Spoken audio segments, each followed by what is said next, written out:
इस बात को जो लगातार फैलाया जा रहा है कि 21 बार परशुराम जी ने क्षत्रियों का विनाश किया इस पृथ्वी से, मैं सिरे से खारिज करती हूँ।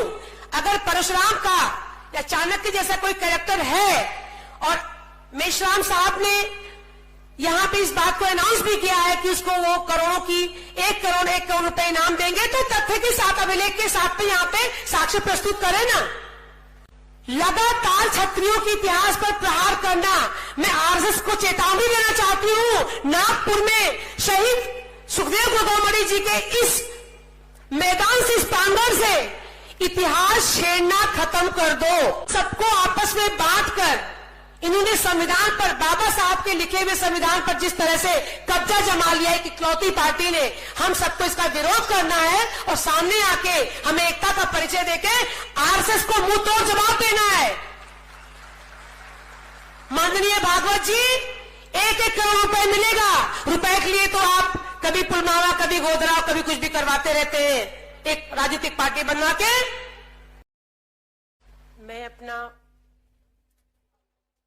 एक पुष्पांजलि शहीद सुखदेव गोदोमणि साहब को अर्पित करना चाहती हूँ और मेश्राम जी को मैं बहुत धन्यवाद अदा करना चाहती हूँ और आभार प्रकट करना चाहती हूँ। उन्होंने जिस तरह से सामने आकर उनके सारे किए हुए कार्यों को, इस मैदान को उन्होंने उनके नाम से अर्पित कर दिया। मैं पहले आपका आभार प्रकट करना चाहती हूँ। नमो बुद्धाय, जय छात्र धर्म, जय मूल्यवासी, जय राजपूताना।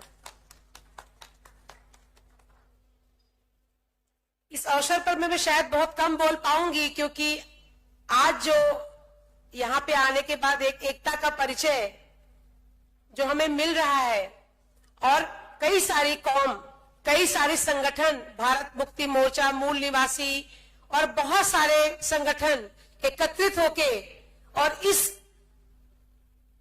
इस मैदान से जो एक एकता का परिचय पूरे देश में फैला रहे हैं या जाएगा यहां से एक एकता का परिचय, वो एक बहुत बड़ी बात हो जाएगी।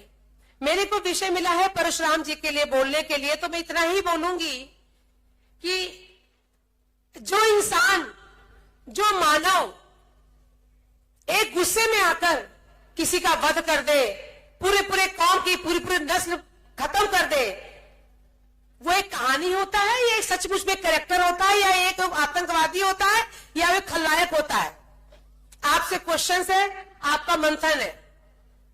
तो इस बात को जो लगातार फैलाया जा रहा है कि 21 बार परशुराम जी ने क्षत्रियों का विनाश किया इस पृथ्वी से, मैं सिरे से खारिज करती हूं। अगर परशुराम का या चाणक्य जैसा कोई कैरेक्टर है और मेश्राम साहब ने यहाँ पे इस बात को अनाउंस भी किया है कि उसको वो करोड़ों की 1 करोड़ रुपए इनाम देंगे, तो तथ्य के साथ अभिलेख के साथ में यहाँ पे साक्ष्य प्रस्तुत करें ना। पूरा आरएसएस का गढ़ यहां बैठा हुआ है, क्यों चुप बैठा हुआ है?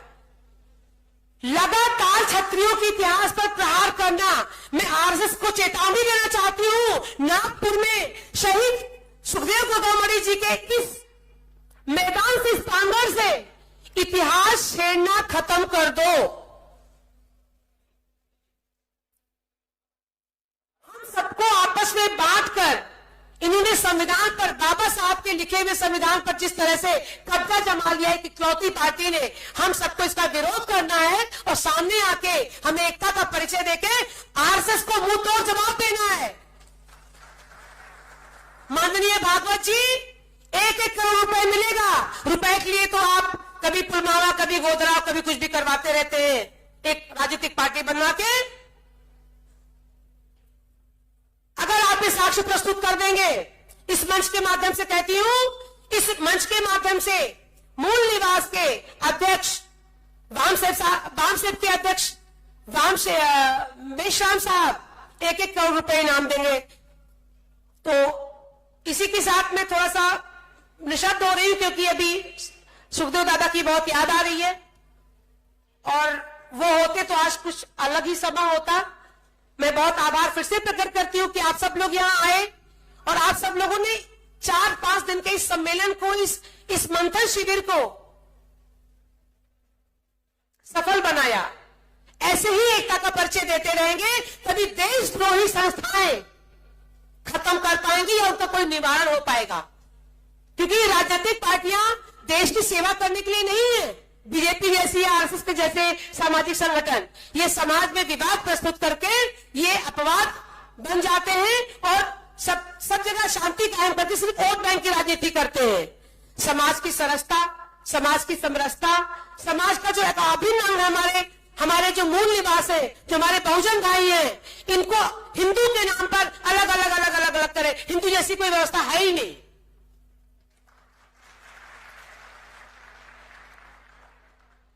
आदरणीय, माननीय, सम्मानीय लोग मंच पे बैठे हुए हैं। जिस तरह से आरएसएस ने अपने एक पार्टी के द्वारा संगठित प्लान करके संविधान को कैप्चर किया है और सभी के कैरेक्टर को, महापुरुषों के कैरेक्टर को डिस्टर्ब कर रहे हैं, कहीं ना कहीं विवाद उत्पन्न करा रहे हैं कि गुर्जर से हम लड़े, मतलब क्षत्रिय लड़े, जहां से क्षत्रिय लड़े, बहुजन समाज से क्षत्रिय लड़े और सब दुश्मन हो जाए और ये बैठ के मलाई और क्रीम खाएं। इनको भगा देना है, एकता का परिचय देना है। इसी के साथ में विराम देती हूं।